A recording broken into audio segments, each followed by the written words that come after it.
नमस्कार दोस्तों, आपका स्वागत है आपके अपने YouTube चैनल जॉब से जॉब्स में। दोस्तों, इस चैनल पर हमने हरियाणा जीके की क्लासेज शुरू की हैं और हरियाणा जीके के अंतर्गत हमने शुरुआत की है हरियाणा के इतिहास से। हरियाणा के इतिहास के अंतर्गत हमने प्राचीन हरियाणा का इतिहास कंप्लीट कर लिया है। यदि आपने प्राचीन हरियाणा के इतिहास से संबंधित उन वीडियोस को नहीं देखा है तो उन वीडियोस का लिंक इस वीडियो के डिस्क्रिप्शन में दिया हुआ है, वहां जाके आप उन वीडियोस को देख सकते हैं। प्राचीन हरियाणा के इतिहास को कंप्लीट करने के बाद हमने शुरुआत की है मध्यकालीन हरियाणा के इतिहास की। मध्यकालीन हरियाणा के इतिहास के अंतर्गत पिछली 2 वीडियोस में हमने चर्चा की है मुग़लों के बारे में, मुग़ल काल के बारे में। इसी कड़ी में आज का जो हमारा टॉपिक है वो है उत्तर मुग़ल काल। मुग़ल काल की पिछली वीडियो में हमने चर्चा की थी औरंगज़ेब के बारे में।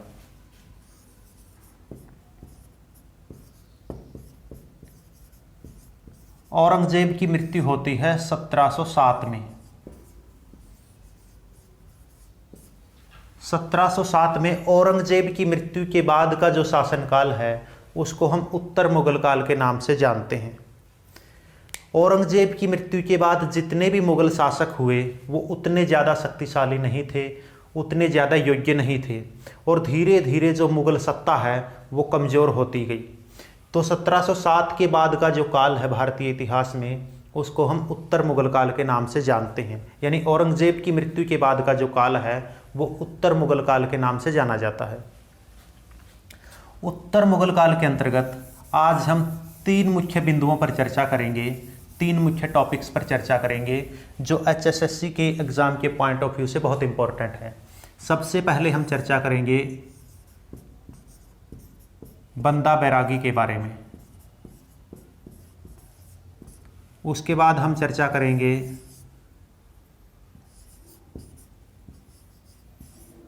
अहीर शासकों के बारे में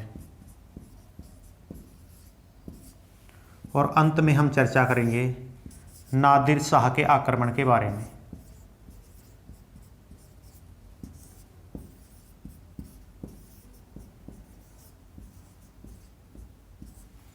उत्तर मुग़ल काल के अंतर्गत आज हम चर्चा करेंगे बंदा बैरागी, अहीर शासक और नादिर शाह के आक्रमण के बारे में। सबसे पहले हम शुरुआत कर रहे हैं बंदा बैरागी से। बंदा बैरागी को पढ़ने से पहले हम थोड़ा सा मुग़ल काल के बारे में चर्चा करना चाहेंगे कि मुग़ल काल में जितने भी शासक थे, चाहे वो जहांगीर हों, शाहजहाँ हों, औरंगज़ेब हों, हुमायूं हों या बाबर हों, ये सारे के सारे मुग़ल शासक कट्टर मुसलमान थे और इन्होंने हिंदुओं और सिखों पर बहुत अत्याचार किए हैं। इन मुग़ल शासकों ने जो है हिंदुओं और सिखों को धर्मांतरण के तहत मुस्लिम बनाने की कोशिश की है। यानी इनका एक ही मकसद था कि ज़्यादा से ज़्यादा सिखों को, ज़्यादा से ज़्यादा हिंदुओं को धर्म परिवर्तन करके मुस्लिम बनाया जाए। तो हिंदुओं और सिखों ने मुग़लों की इस नीति का विरोध किया और इनके खिलाफ संघर्ष किए। सिखों के साथ मुग़लों के बहुत सारे संघर्ष हुए और जिसके परिणाम स्वरूप सिखों के जो 5वें गुरु थे, गुरु अर्जुन देव, इनकी हत्या करवा दी गई। प्रश्न आपसे पूछा जा सकता है कि सिखों के 5वें गुरु, गुरु अर्जुन देव की हत्या किसने करवाई? तो इनकी हत्या करवाई थी जहांगीर ने, क्योंकि गुरु अर्जुन देव ने जो है मुग़ल शासकों के खिलाफ एक अभियान छेड़ रखा था और ये फैसला कर लिया था कि मुग़ल शासकों को भारत से जो है भगाना है, भारत को मुग़ल शासकों के चंगुल से मुक्त कराना है। तो इसी कारण जहांगीर ने सिखों के 5वें गुरु, गुरु अर्जुन देव की हत्या करवा दी। उसके बाद सिखों के जो 9वें गुरु थे, गुरु तेग बहादुर, इन्होंने भी जो है मुग़लों के खिलाफ संघर्ष किया और इनकी हत्या करवाई औरंगज़ेब ने।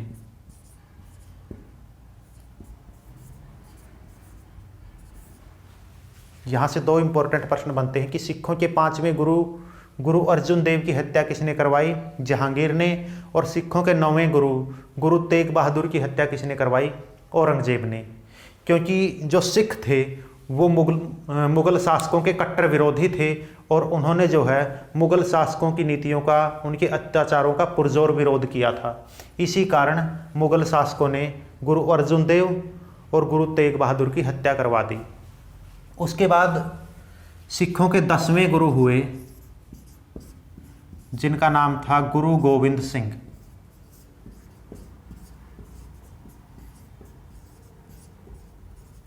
सिखों के 10वें गुरु कौन थे? गुरु गोविंद सिंह। गुरु गोविंद सिंह ने भारत से मुस्लिम साम्राज्य या मुगलों की सत्ता समाप्त करने के लिए सिखों को सैनिक शक्ति के रूप में संगठित करने का निर्णय लिया। गुरु गोविंद सिंह ने यह निर्णय लिया कि सिखों को वो सैनिक शक्ति के रूप में संगठित करेंगे ताकि भारत से मुसलमानों का जो साम्राज्य है, मुगलों का जो साम्राज्य है, उसको ख़त्म किया जा सके। और इसी उद्देश्य से इन्होंने सहायता ली बंदा बैरागी की।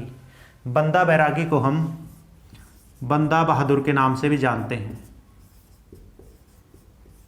जो बंदा बैरागी या बंदा बहादुर थे वो एक सन्यासी थे और गुरु गोविंद सिंह के कहने पर बंदा बहादुर ने सन्यास छोड़ दिया और मुगलों के खिलाफ संघर्ष करने का निर्णय लिया।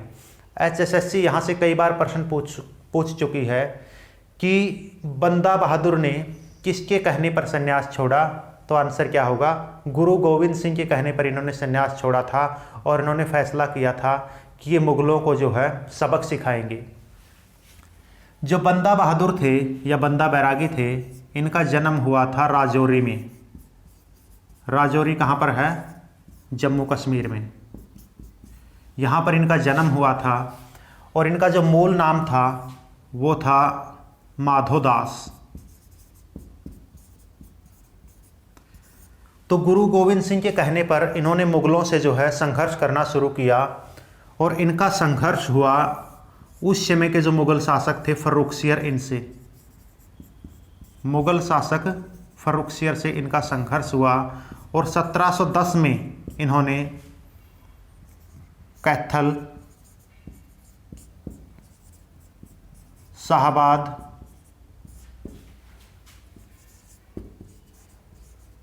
कुंजपुरा और थानेसर पर कब्जा कर लिया। 1710 में इन्होंने फर्रुखसियर से संघर्ष करते हुए कैथल, शाहबाद, कुंजपुरा और थानेसर जैसे इलाकों पर कब्जा कर लिया। इनको मुगल शासकों के चंगुल से मुक्त करा दिया। लेकिन 1710 में ही इनका संघर्ष हुआ करनाल एवं तरावड़ी में। करनाल और तरावड़ी में बंदा बैरागी के 3 संघर्ष हुए फर्रुखसियर से और इन तीनों संघर्षों में बंदा बैरागी को हार का सामना करना पड़ा। 1710 में सबसे पहले बंदा बैरागी ने कैथल, शाहबाद, कुंजपुरा और थानेसर को जीता और उसके बाद 1710 में ही फर्रुखसियर के साथ करनाल और तरावड़ी में इनके 3 संघर्ष हुए और इन संघर्षों में बंदा बैरागी को हार का सामना करना पड़ा। और आखिरकार 1715 में फर्रुखसियर ने बंदा बैरागी को बंदी बना लिया और इनकी हत्या कर दी गई। तो HSSC के एग्ज़ाम के पॉइंट ऑफ व्यू से बंदा बैरागी से कई प्रश्न बनते हैं कि बंदा बैरागी ने किसके कहने पर संन्यास छोड़ा, तो आंसर क्या होगा? गुरु गोविंद सिंह। यहाँ से ये भी प्रश्न बन सकता है कि बंदा बैरागी ने जो है बंदा बैरागी की हत्या किसने करवाई, तो इनकी हत्या की थी फर्रुखसियर ने। यहाँ से एक और इम्पोर्टेंट क्वेश्चन बनता है कि जब बंदा बैरागी मुगलों के खिलाफ संघर्ष कर रहे थे तो इन्होंने अपना मुख्यालय कहाँ बनाया, तो इसका आंसर होगा सिहरी खांडा सोनीपत।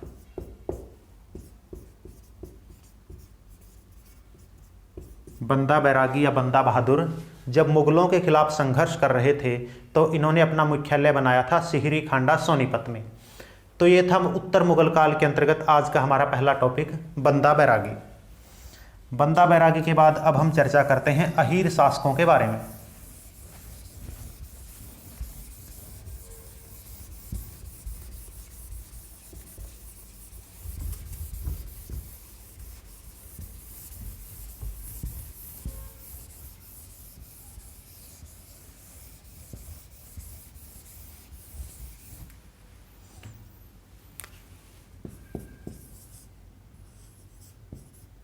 अहीर शासक। जो अहीर शासन की स्थापना हुई थी वो हुई थी रेवाड़ी में। प्रश्न आपसे पूछा जा सकता है कि हरियाणा में अहीर शासन की स्थापना कहाँ हुई? रेवाड़ी में। और इसकी स्थापना की थी नंदराम अहीर ने। नंदराम अहीर ने रेवाड़ी में अहीर साम्राज्य की स्थापना की। जो नंदराम अहीर थे इन्होंने औरंगजेब की सहायता की थी हाथी सिंह बड़गुजर को पकड़वाने में, और इससे खुश होकर औरंगजेब ने नंदराम अहीर को रेवाड़ी की चौधराट सौंप दी थी, और इस तरह से नंदराम अहीर ने रेवाड़ी में अहीर साम्राज्य की स्थापना की। नंदराम अहीर के जो उत्तराधिकारी थे वो थे बालकिशन। नंदराम अहीर की मृत्यु के बाद अहीर साम्राज्य संभाला बालकिशन ने। बालकिशन जो है बहुत वीर थे और इनकी वीरता से प्रभावित होकर इनको उपाधि दी गई थी शमशेर बहादुर की।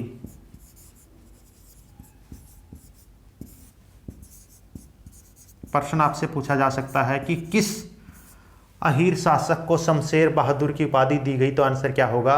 बालकिशन को। और बालकिशन को शमशेर बहादुर की उपाधि दी थी मुगल शासक मोहम्मद शाह ने। प्रश्न ये भी बन सकता है कि किस मुगल शासक ने बालकिशन को शमशेर बहादुर की उपाधि दी? तो आंसर क्या होगा? मोहम्मद शाह। लेकिन 1739 में जब करनाल का युद्ध हुआ तो करनाल के इस युद्ध में बालकिशन वीर गति को प्राप्त हो गया, और बालकिशन के उत्तराधिकारी गुजरमल ने सत्ता संभाली। बालकिशन के उत्तराधिकारी कौन थे? गुजरमल। इन्होंने बालकिशन की मृत्यु के बाद सत्ता संभाल ली। गुजरमल के बाद अगले जो शासक थे अहीर शासन के वो थे भवानी सिंह। भवानी सिंह गुजरमल के उत्तराधिकारी थे। यहाँ से एक इम्पोर्टेंट प्रश्न बनता है कि हरियाणा के किस जिले का नाम राजा भवानी सिंह के नाम पर पड़ा है? तो आंसर क्या होगा? भिवानी जिला। भिवानी का नाम राजा भवानी सिंह के नाम पर पड़ा है, जो कि अहीर वंश के एक शासक थे। तो ये तो था आज का हमारा दूसरा टॉपिक, अहीर शासन। उसके बाद आज का हमारा जो अंतिम टॉपिक है उत्तर मुगल काल के अंतर्गत, वो है नादिर शाह का आक्रमण।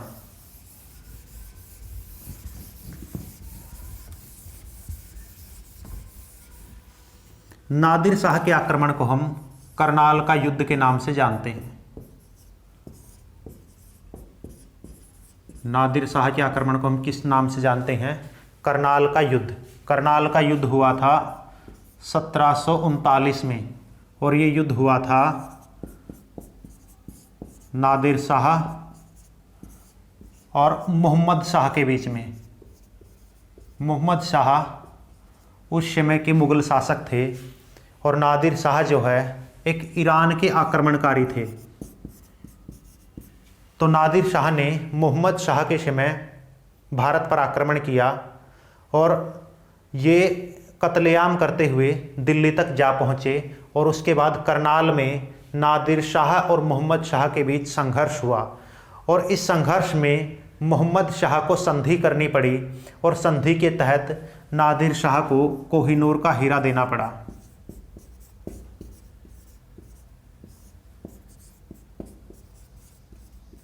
यहाँ से प्रश्न पूछा जा सकता है कि करनाल का युद्ध कब हुआ? 1739 में। किन किन के बीच हुआ?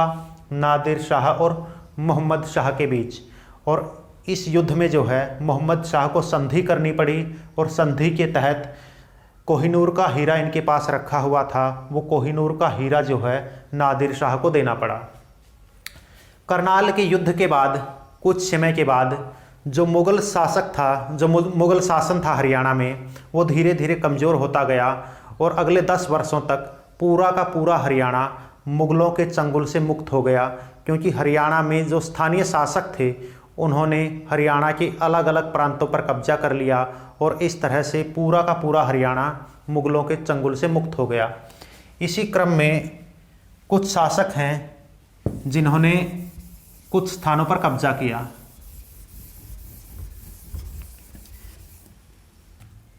इनमें सबसे पहले कब्जा किया था भरतपुर के राजा सूरजमल ने। भरतपुर के राजा कौन थे? सूरजमल। इन्होंने कब्जा कर लिया था फरीदाबाद के आसपास के क्षेत्रों पर। करनाल के युद्ध के बाद जो मुगल शासन था हरियाणा में वो धीरे धीरे कमज़ोर होता गया और अगले कुछ वर्षों में पूरा का पूरा हरियाणा जो है मुगलों के चंगुल से मुक्त हो गया और हरियाणा में कई स्वतंत्र राज्य उभर कर सामने आए। फरीदाबाद के ऊपर कब्जा हुआ भरतपुर के राजा सूरजमल का। इसके अलावा जयपुर के राजा थे जिनका नाम था माधो सिंह। इन्होंने कब्जा कर लिया था महेंद्रगढ़ और नारनौल पर।